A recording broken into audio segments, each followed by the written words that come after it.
Hi guys, welcome to my channel.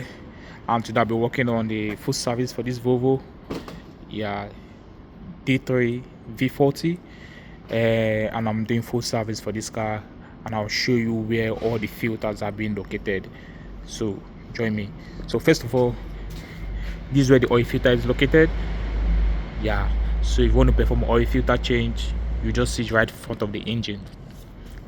Next, this is for the air filter box, and also the amount of oil that's necessary for this engine is 5.9 liters.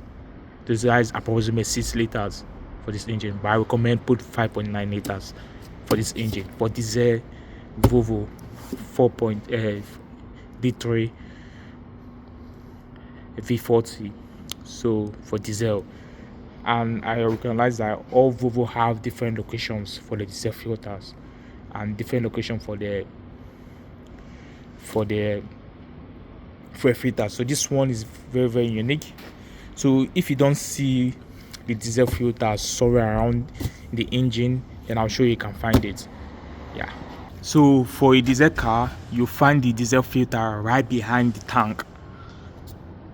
This is a diesel filter for D3 V40 Volvo 2010 to 2015 model. Pretty much this is where you find the location for the diesel filter. Also, I'll show you for the poly filter.